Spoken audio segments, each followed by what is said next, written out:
Good evening, and thank you for joining me for what my husband is very supportively calling my difficult second album. In recognition of that, and because we only have about 45 minutes, I thought it would be best to, pick something simple and neat and really contained. So welcome to Changing the World. Stay with me, folks, we've got this. And it was a pen that 5 years ago changed my world. Let me recreate the experience for you. If you could just follow the pen here, yeah, and then there, yeah. Yes, you have multiple sclerosis. Well, Dr. B, I don't want to denigrate your very technical Bic biro, but would it be okay if we just double checked with that fancy MRI machine? He huffs. A deep belly, you may as well just rolled your eyes in my face. Huff.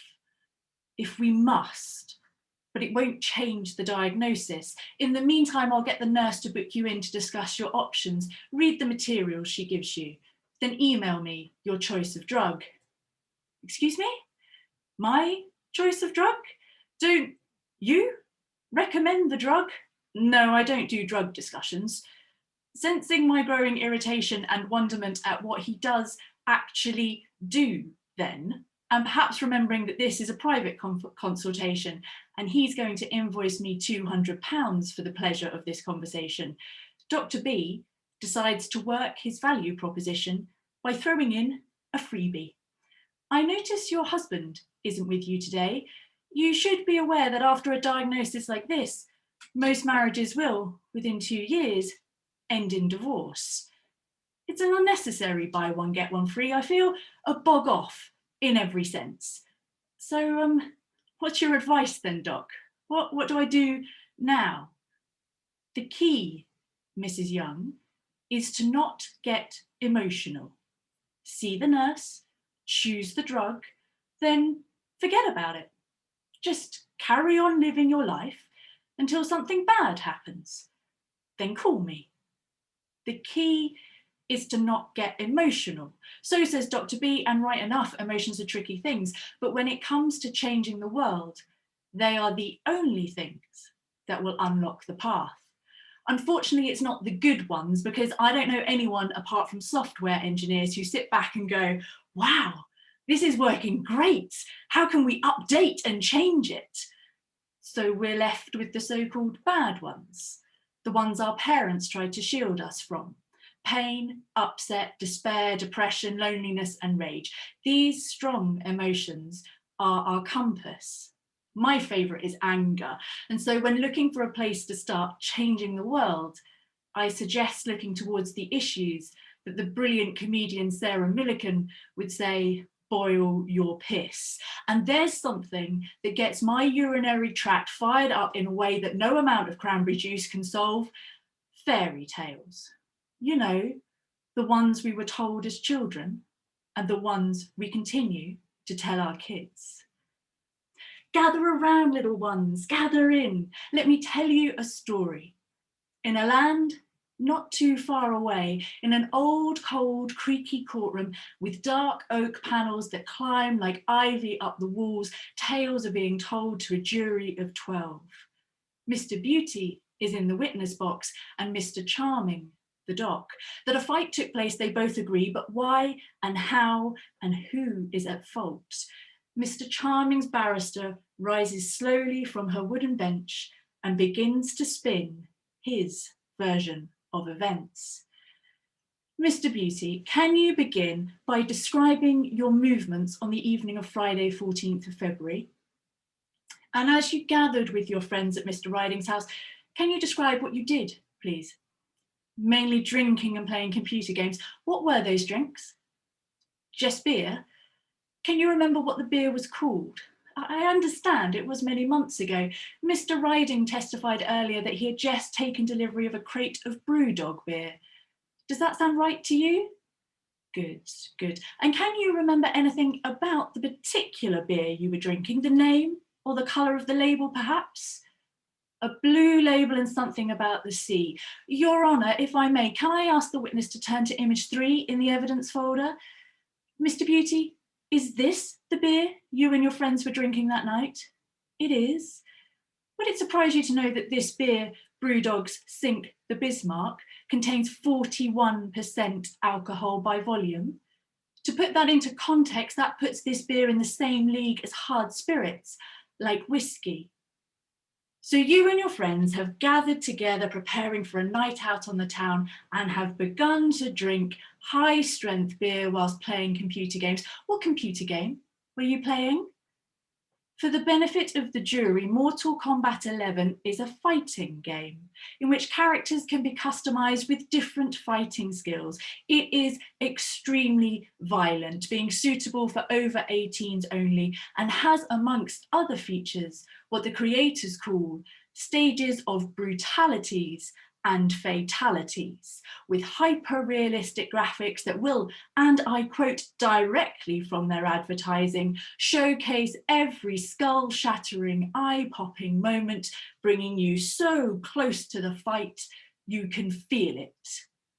Mr. Beauty, I'd like to briefly take you back to the afternoon of that day. Where were you prior to arriving at Mr. Riding's house? The gym? What sort of gym? A boxing gym. How long were you at this fighter's gym for? 3 hours. Gosh, that's quite some dedication. Is that usual for you? I see. You fight regularly in amateur bouts. How long have you been doing that for? 6 years. You're quite the experienced fighter then. And were you training for anything in particular? Nothing? That sounds unusual for a man with a history of regular amateur competition. Your scheduled fight had been called off. When did you hear about that cancellation? That same day. Well, that must have been very frustrating for you after all that training and preparation. So, Mr. Beauty, you've been fight training for 3 hours prior to arriving at Mr. Riding's, and then you proceed to fight for 2 more hours with your friends via the medium of computer games. What did you do next? You and your friends decided it was time to get a taxi. This taxi took you directly into the town centre, in fact, straight to Cinder's wine bar. And it is here that you see the defendant, Mr. Charming, for the first time. Is that right? Now, you told the court earlier that you got into a conversation with Mr. Charming at the bar. Can you tell us in more detail what that conversation was about? Just chit-chat. Who initiated this chit-chat? You? Are you in the habit of regularly talking to complete strangers in bars? You noticed his wallet and commented on it. Why was that? It bore the logo of the UFC, the Ultimate Fighting Championship. And that was the end of the conversation between you? No. Why? You also talked about the Anthony Joshua fight that was happening that same night. Tell me, Mr. Beauty, what were you wearing? How would you describe the fit of that blue shirt and those jeans? Well fitted. What others might call tight fitting. So your clothes that night meant your muscles were very visible. This outfit that you wore out to town that showed off your fighter's physique so well, was it the same outfit that you were wearing when you arrived at Mr. Riding's house? No. Okay, let us come to later in the evening at the Ever After nightclub, where you meet the defendant for a second time. Can you describe this meeting? You recognised Mr. Charming from Cinder's, and once again you initiated a conversation. You initiated a conversation. Can you recall how long your conversation went on for? No? Your Honour, if it pleases the court, may we play video evidence reference A6, the CCTV footage from the bar of the Ever After nightclub? Mr. Beauty, can you tell me the timestamp at the moment you begin to speak with Mr. Charming? 11:30 p.m. So we are now some 6.5 hours on from the first time you began drinking high-strength beer at Mr. Riding's, and 4 hours on from when you arrived in the town centre to continue that drinking. How much have you had to drink by this point? You're unsure? Well, looking at this video, you seem to need to significantly steady yourself against the bar. Watching now, in the cold light of day, Would you describe yourself as quite heavily inebriated at this point? And how does consuming alcohol to this level normally affect you and your judgment? Not at all, really, Mr. Beauty. Mr. Riding, your friend, testified that when under the influence of alcohol, you often become very reckless. Do you disagree? You suppose on occasions your behaviour could appear to others to be risky. Let's go back to the CCTV. What is happening here at 11:35 p.m? You're removing your jacket. Why did you decide to do that at that particular moment? You entered the club at 11. So why a full half hour later, whilst in conversation with Mr. Charming, did you choose to remove this piece of clothing? Is it because you wanted him to be able to get a better look at your body in that tight-fitting blue shirt? And it clearly seems to be working, doesn't it? At 11:45, is that not both you, what would the colloquial term be, flexing your pecs for one another at the bar? How do you explain this friendly exchange of clear mutual attraction for each other's musculature? It was just banter, light-hearted conversation. And at 11:55, you take Mr. Charming's phone and input something into it. What is that, Mr. Beauty? The defendant told you he was unhappy at his boxing gym, so you gave him the details of yours. But why did you also add your phone number to that information? Mr. Beauty, isn't it true that during this second conversation, you told Mr. Charming that you were envious of Anthony Joshua getting to fight that night, that your own amateur boxing bout had just that day been cancelled, that you loved getting roughed up, and so you were now, in your words, gagging for a scrap? And yet you want us to believe that just 25 minutes later, outside the Ever After, Mr. Charming launched a vicious, unprovoked attack on you, fracturing your skull, breaking your jaw and ribs, and puncturing one of your lungs, from flirting fighter at the bar to blameless victim in an alley in less than half an hour? Your actions throughout the afternoon and into the evening of February 14th were of a man who revels in violence, indeed spends much of his spare time actively engaged in some aspect of fighting. You were no naive innocent. What you were, like many men your age out on a Friday night, was simply frustrated with a fighting itch that was in need of being scratched. And I put it to you that on noticing my client's wallet with that UFC logo emblazoned on it at Cinder's Wine Bar, your judgment, alcohol impaired, and your risk taker awakened, you set your sights on Mr. Charming, following him to Ever After, where you deliberately and calculatingly set about befriending him with the sole intention of getting him to fight with you.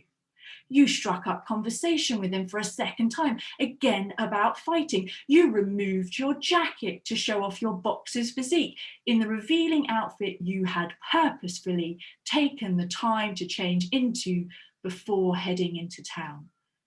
You even set the seed that this thing between you could have some longevity by suggesting your boxing club as an alternative to his, going so far as to give your telephone number. And it was you that invited Mr. Charming outside for a quick and dirty little brawl, wasn't it, Mr. Beauty? That's the real reason you didn't scream for help. You wanted to be there. You initiated and willingly engaged in consensual fighting with Mr. Charming, and it was only after the fact, when your friends found you bloodied and battered in that alleyway, having lost so comprehensively to a better fighter, that you got embarrassed and concocted this fairy tale to save your tattered ego. No further questions, Your Honour. What are you saying, little ones? That can't be it. You want to know who they decided was at fault. Well, no one that you've met thus far, no parties in this tale, to find the answers that you seek. You'll have to look outside this book. I merely tell the tales as request. I've told them time and time again, I can weave a different yarn. But no, they say, we like these familiar tales of old. Let us wallow in these fairy stories, tell our beauties that to be safe from charming, just be good. And when a few are sacrificed to realities of brutalities, as we know they will be, let us give context to violence, blame and shame to assuage our guilt. No, little ones, if you want to find the fault, go ask the adults in your life. And when they seek reason for your questions, tell them that the storyteller sent you. And this is what she said.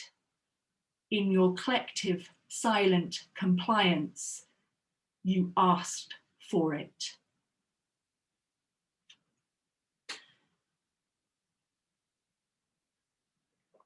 For weeks, I avidly research MS and conclude that the problem I have is that my expert is not expert enough. I put in a request to be seen at a leading urology hospital in London, where the consultants are also academics who have their names plastered across the papers I have been reading. This'll do it, I think to myself as I make my way through the dingiest hospital I have ever been in. It has been 4 floors, 2 lifts and several corridors since I last saw daylight. As I reach my destination, I'm directed to sit with the other patients on a line of chairs in the corridor outside the consultant's office, like a naughty pupil waiting for the punishment of a headmaster. Mrs. Young, what you need to understand is that we know how to fix your liver and kidneys, but we do not know how to fix your multiple sclerosis. Morag, can I call you Morag? Your MS is very aggressive and very efficient. Normally I'd expect to see tens of brain and spinal lesions for the damage you have, and you only have 2. My inner hyperachiever sneaks a proud smile. If a job's worth doing. Yet even in its current state of malfunction, my body is still screaming at me, this is not the way. Do not play Russian roulette with your vital organs. I found some information about a treatment from a Brazilian urologist using high doses of vitamin D, like for 20 years with more than 30,000 patients, and over 80% of those have been put into remission. Snake oil, absolute internet snake oil.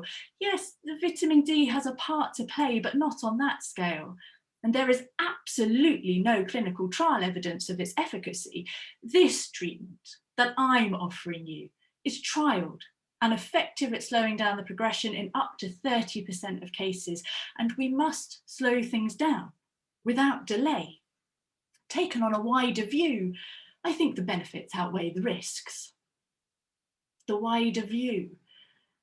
It's an interesting term. His wider view is as wide as the life cycle of a degenerative neurological condition. My wider view encompasses loved ones thinking about starting a family, unfulfilled career and personal dreams. My wider view is visceral, potent, heart and belly achingly vibrant. His wider view is killing mine. And I realize in that moment that whilst he may be the expert in studying this disease, I am the expert living with it. Chasms, divides, splits, differences of opinion, whatever you want to call them, happen everywhere. They can be so vast that they appear to make the river of change uncrossable. And when faced with rivers, what we need are bridges. She hates heights. Standing on a chair makes her feel queasy, which makes this choice to attend an aerial obstacle course interesting. She realises this as the 16-year-old Saturday kid checks her harness. The metal of the carabiners cold to her touch. She checks them often, a comforting amount of often for someone who is terrified yet not entertaining the notion of turning back. High in the Scottish hills, skyscraper pine trees surround them. Between them and where they need to be dangles one of the longest zip lines in the UK, a mere 45 meters above the valley floor. Where they need to be is so far away, she cannot see where they will land. The only signal that her friends are making it across is the anonymous voice periodically bellowing out of the 16-year-old's crackling walkie-talkie. Clear, next one, good to go. She stands, waits her turn, and works out that she will be okay on this first obstacle because there is enough time. Enough for her to feel the satisfying sensation of the harness groping her backside, letting her know that it has her, before the land beneath her runs out and her dangling body is propelled high into nothingness. Bloody hell! The view's immense up here.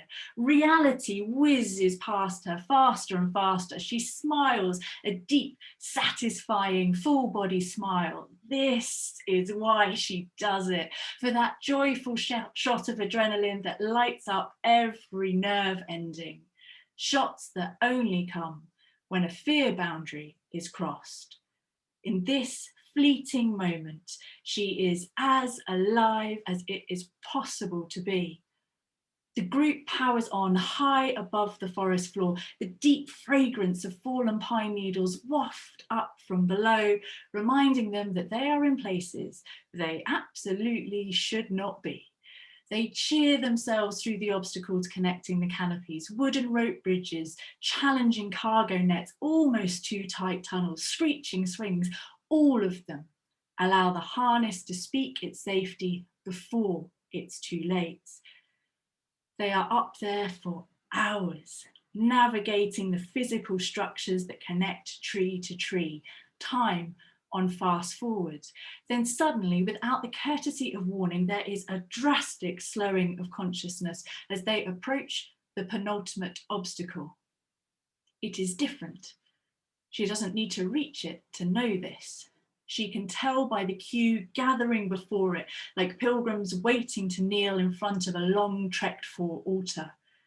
A message is passed back from their intrepid leader down the line, a Chinese whisper of adventure. All right, loves, this next one looks like a complete fucker. Giggles subside, an act of respect. Silence. They are captivated, watching intently their preceding pilgrims attempting to make the journey, brains whirring, struggling to work out why this obstacle has generated such a quagmire of sticky, strong emotion, stopping them, rooting them to the spot, unable to commit. Finally, she is close enough to see it, a sheep in wolf's clothing. Starting from a platform far higher than any they have been on today, the traveller must jump straight into dead air and fall, and continue falling, and continue falling, until the line goes tight and bounces them upwards with the comforting uptake of that harness hug before swinging them towards their next stop. This is an obstacle with no pre-commitment safety check. It is a leap of faith. And now it's her turn. The silence is overwhelming. She inches forward until her toes are poking over the boundary between solid wooden platform and extremely flimsy air. Her heart beats so mightily, it risks tearing her chest wide open. Then it starts. A barely perceptible voice inside her head. Let's do this. Let's do this. Cycling and bouncing around her skull. It expands until it spills over and out of her mouth into the world. Come on. Come on, an involuntary mantra of burgeoning courage repeated under her breath. It grows, takes on a life of its own and spreads until voices are coming from friends and strangers everywhere. Yes, come on, you've got this. A cacophony of vivid vocal encouragement wraps itself around her, gathering momentum, creating her path from fear to fearlessness, from inaction to action. A physical structure joining her from here to there is no longer required. The words themselves are building the bridge. The words are the bridge. She steps forward and falls free.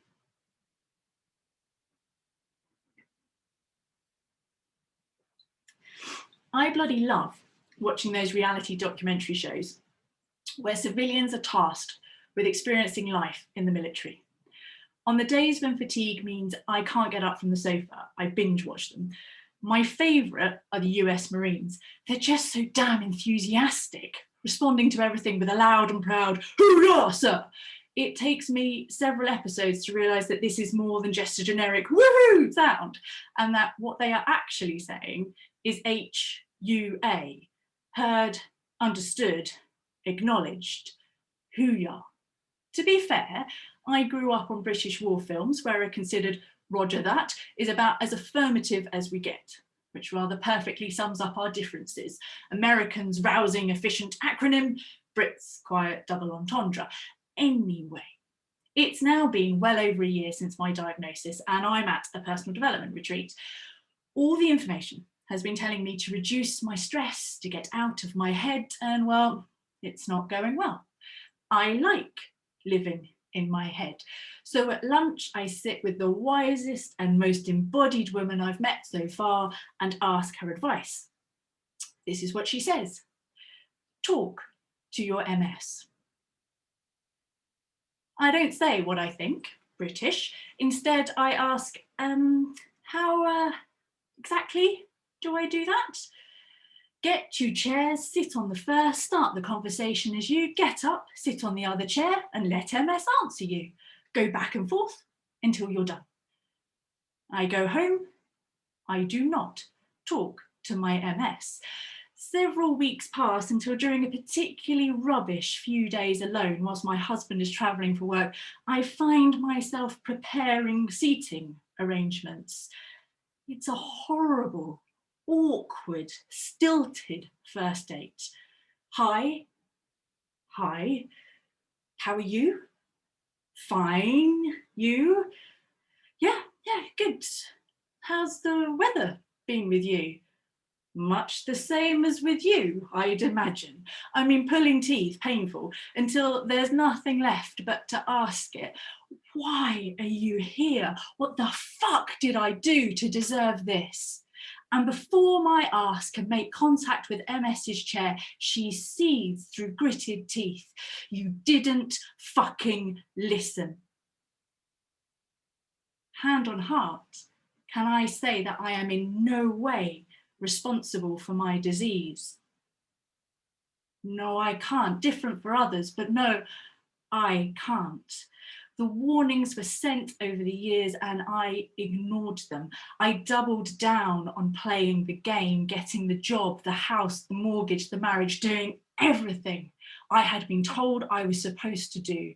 But MS was right. What I didn't ever do was really listen. The first time I ever experienced hoo-yah in person for myself was when I was 17. I was asked to helm the tall ship I had just joined out of Newcastle, along the Tyne and into the North Sea. We were mainly all rookies on board, so various briefings were given before setting out, one of which was that when at the helm, it is vital to always acknowledge the captain's instructions. What they didn't tell us was how to acknowledge it.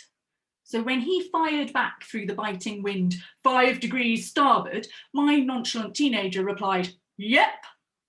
Instantly, the second mate is by my side. He is everything you expect a lifetime seafarer to be, right down to the big white beard and the tan leather thick skin. Yep. The response, Evans, is yes, sir, 5 degrees starboard. Don't be so bloody lazy with your words. Well, I yes-sir'd the heck out of the rest of that trip. And boy, did we go some places. My schooling in yes, hoo-yah was complete and embedded. The problem is that a yes, hoo-yah It's like using your words to build a bridge, only to watch as you get to the other side, the road branch out into multiple lanes, each with a booth, and you realise, shit, this is a toll bridge. And now you're scrabbling around in your car for your wallet, thankful that it has money in it when you find it. You make your payment, grateful to be continuing your journey, and you forget that there are still people left behind on the other side of the water, and they don't have the funds to cross.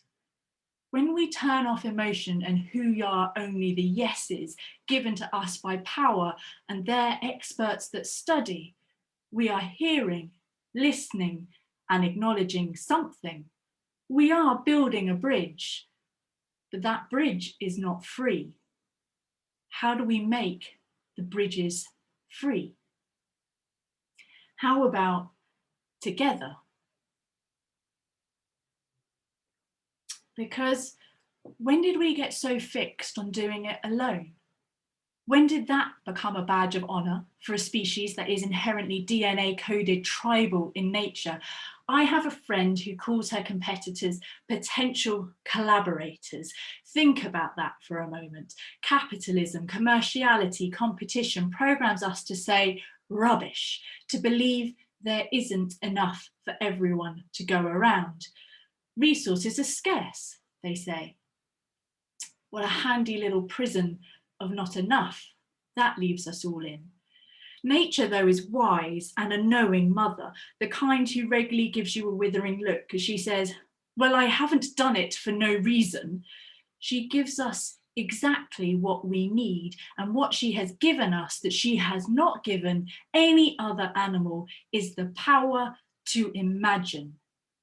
A power so strong that all I have to say is nails raking down a chalkboard or sucking lemons dry, and your body reacts. Our ability to imagine allows us to stand in the shoes of another, to suspend our own animalistic responses enough to stop and listen. It is next level communication. And we are the only ones who have it. So why do we repeatedly get pulled back to arguments about other species in the animal kingdom and how survival of the fittest is how we should do things? What if there is more than enough, but the only way to access it is if we work together rather than battling to pull each other apart? So how do we build free bridges? We use the most complete and world-changing sentence we have at our disposal. No. Imagine if we taught everyone to give this one word show-stopping respect and reverence, that the moment you hear it, you instinctually know you have a responsibility, a moral duty to put down what you're doing and seek to understand and acknowledge it. Because to not hoo-yah the shit out of someone's no would be like publishing a report that says a country isn't institutionally racist within the same year that tens of thousands of its people took to the streets to say that their lived experience says otherwise. It would be like not all men being the trending hashtag in the same week that women have flooded social media with their lived experience of fear in response to a woman being abducted and murdered by a policeman as she tried to walk home at night. It would be like saying that our children are growing up the safest they have ever been when thousands of them are anonymously posting to an online site about the harassment and worse they have suffered at the hands of their peers. Abuse that is happening before they have even reached the age of consent, in the place that is meant to educate. I could go on. Child poverty, rising male suicide, on, but really, how many societal brain lesions do we need before we start to fucking listen like the animals we are? Hearing, understanding, acknowledging another's no isn't passive. It isn't an act of capitulation or weakness. It's the act of deep communication that our species has been built for. In nature's continued wisdom, it is from the polarity of disagreement that this bridge will form. If we each stand on our opposite shores and in turn speak and listen and speak and listen over and over again across the chasm that divides us, just as magnets need opposite poles to attract, so too we will be drawn ever closer together, the words forming the bridge underneath our feet, until finally we meet on a fully formed structure we can all cross at no charge. Annual checkups pass. Each one of the MRI tells the same. The patient's MS is radiologically and clinically inactive. So, Mrs. Young, I'll see you next year? Actually, Doc, meeting up with you on the regular is becoming the most stressful part of this diagnosis. So I was thinking we could maybe leave it. I'll just carry on living my life. And if something bad happens, I'll call you. Oh, no, I don't like that. I need to keep monitoring so I can put you on a drug treatment if anything changes. Don't you mean you'll let me know what drugs are available so I can decide which one, if any, to take? And so it would seem I had heard Dr. B, but it had taken me 5 years to understand him. 2 weeks later, the consultant's letter arrives, and it begins for the first time ever with the statement, patient medication, high dose vitamin D.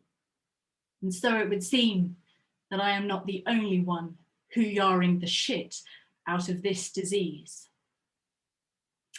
Our time together is drawing to a close, but before I go, every good tale should have an epilogue. And here is mine for Debbie.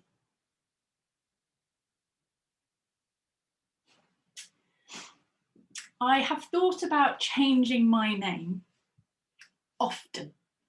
A life plagued with a slightly unusual name and all the random nicknames and pronunciations that go with it is a deeply frustrating one, punctuated with occasional comedic moments. Meeting Americans is my favourite. There must be something about the accent interplay that skews the response. Hi, I'm Morg. Nice to meet you. Morg? What an unusual name. Lovely to meet you too. I always pause for a few beats, waiting for them to catch up with what they have just said. Sometimes it's long enough for me to imagine that scenario of the day of my birth, my parents unsure what to call me, before looking up to see a bland hospital department sign screwed to the corridor wall, mortuary, inspiringly written beneath maternity. But the penny never drops. I become used to the fact that only my immediate family members can pronounce my name properly. To be fair, I stopped correcting people when I was 10. It's a new school year, which means new teachers, which means this conversation has to be had again, this time in the first English class of the year. Morag Evans, yeah, miss, I'm here, but actually my name is pronounced Morag, not Morag. She stares at me before irritation flushes red across her face and determination enters her eyes. No, it is not. It is a traditional Scottish name, and I am saying it correctly. I am the language teacher here. Do not be disruptive, Morag. I can feel my classmates perform a collective eye roll behind me on my behalf, but in that moment, I have been silenced for 29 years. My Aunt Sheila was something else. It was impossible to feel either a stranger or unloved in her home. No matter what time of day you arrived, there would be homemade soup on the stove and a cake freshly baked. If you left her house, hungry or sober, it would be your own damn fault. Sheila had a personality that could fill not just the room, but the whole neighbourhood. Mother to 5 and a manager in the local department store, she seemed to know everyone and embraced them all with love and kindness. Family, community were crucially important to her. Her house, with its open door policy, bustled with energy. She was deeply tribal in the best meaning of the word. 6 months ago, after yet another bloody frustrating conversation about my name, I call my mother and in desperation finally ask, why? Why did you call me Morag and why do you pronounce it differently? No one says it properly. There's a brief silence before she says, it was your Aunt Sheila's middle name. She always said it that way. We all did. Everyone in our family has always pronounced it Morag. I don't understand why people don't seem to be able to say it. And neither do I. Forget the rag and imagine looking at a book with a rook soften the K to a G. Morag. I love my family pronunciation. When a stranger gets it right, my breath stops. I have been seen entirely anew as the woman I am. My name is key to where I am from. As the new year kicks in, I send a message to my friends, the ones who use nicknames. It is time to leave. Mog, Moggy, Marge, Rugs in 2020. And slowly, I begin the process of reclaiming and honouring my heritage. The X-ray is placed against the light and the cancer screams out the film, tens of white spots all through his lungs. You don't need to be any kind of expert to know that this is unrecoverable. My husband and I look at each other across the small white sterile vet's room. No conversation needed. Can we go for a final walk and bring him back in a few hours? And so we take Bailey, our black Labrador, with his brother Branston, the German Shepherd, to the park we have been taking them for over a decade. Where should we put him after? I quietly ask my husband as the sun begins to drop below the horizon. Somewhere that will always be here, somewhere undestroyable, somewhere we can always visit. And so we head to the Heather Garden, a beautiful section of the park we are in, the Queen's Park, Windsor Great Park. As the cool spring night closes in, we open the gate, ignoring for the first time ever the dogs on lead sign. Bailey has been carrying his favourite blue toy for the whole of the walk. I bend down and whisper, right, Bubba, over to you. Pick your 4 favourite spots. And so the 3 of us wander behind him as he meanders through this beautiful garden. He stops and drops his toy 3 times before finding a comfortable mossy blanket under a tree where he drops it for the final 4th time and lies down. He has made his choices. A couple of weeks later, we come back to this same garden early as the sun is rising and the morning hustle has not yet commenced. We scatter him at each of the places he has chosen in the order he chose them, before finally settling on the same moss he had found so comforting. We sip champagne from one of those ridiculous bottles for one and eat a banana each. My husband hates the end of a banana. You know, that hard bit with black in the middle where banana joins to skin? He calls it the bananus. Nobody else in our little family of 4 will eat the bananus, apart from Bailey, who would come running from another room in the house the moment he heard the split of the banana peel.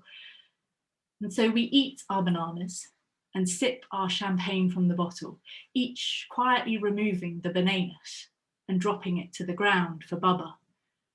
And we notice that as we've been sitting here, the most incredible force of nature has occurred around us. We have been completely encircled by pheasants and rabbits and squirrels and blackbirds, pigeons, robins, and not 1 but 2 red kites soar directly above us. It's as if the whole garden has come out to welcome Bailey to his new home. 2 years have passed and the Bailey Loop continues to be regularly navigated on our walks, each of the 4 places he picked making more and more sense as the year travels through the seasons, revealing the beauty that each possesses.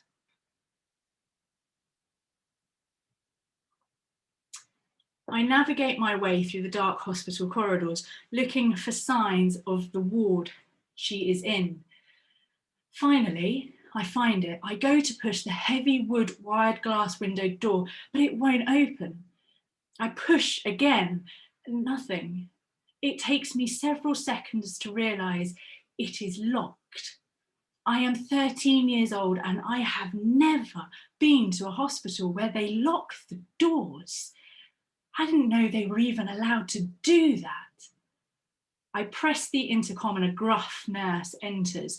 I am in visiting hours, so I'm permitted entry. Charlie has a room of her own. I'm taken to it. When I finally see her, I have to hide the shock on my face. I have been spending every weekday seeing her identical twin sister Pip at school. Charlie didn't come back after the summer. We all arrived ready for the new term, but she, we were told, was unwell. Her recovery could be long. Charlie and I have been writing incessantly to one another since that point. Our letters are filled with gossip about school, our favourite music, how dreamy Brad Pitt is, how much she is struggling to fight her illness, how depressed she is, how no one understands, how she thinks about taking her life. When we are not writing, we talk on the phone in the evenings, completely negating the point of our letters, which will often arrive with news already conveyed on the phone. Sometimes she is chatty, upbeat. Other times she rages down the line about how shit everything is. Every now and again, she cannot even bring herself to speak. I ask if she wants me to hang up. No, stay. Can you just chat? I'll listen. I don't want to be on my own. But this is the first time I have seen her, and anorexia has ravaged her body. I am overcome with the urge to rip the flesh off my bones and give it to her. Charlie is the first person to show me what love in friendship looks and feels like. She fights the demons of her disease throughout GCSEs. This will not be the last eating disorder unit that I visit her in. We continue to write, but as I go to university, we begin to lose touch. The letters get less from us both until there are no more. In 2008, we reconnect on Facebook, but never at the same level as the teenagers in us did. And it will be via Facebook 5 months ago and over 2 decades since her fight began that I will find out that she is finally at peace.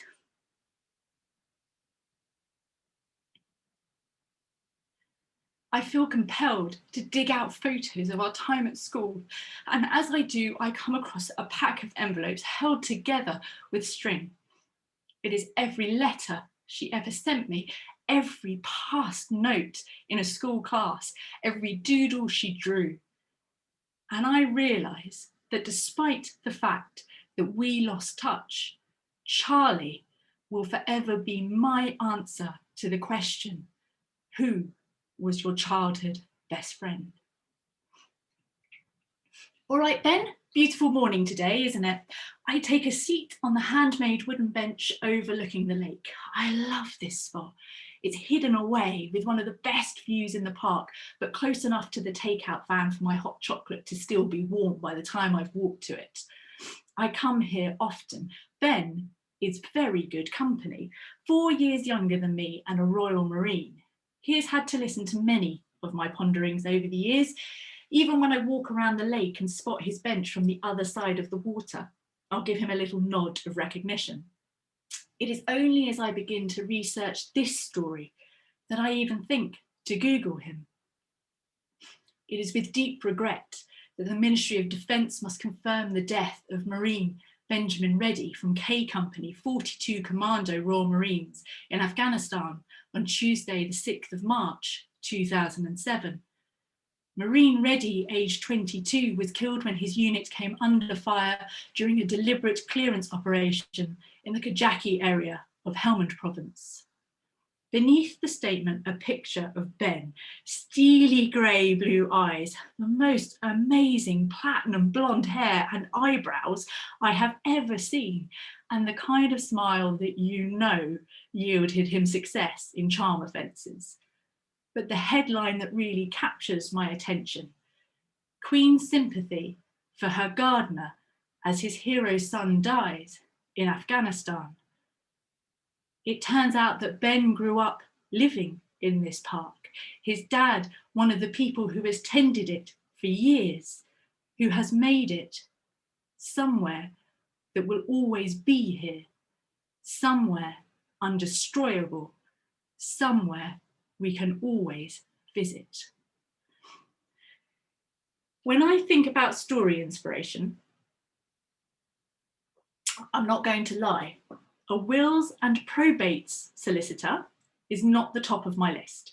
But Debbie is so bloody passionate about what she does that as I listen, the pieces of a picture come thick and fast.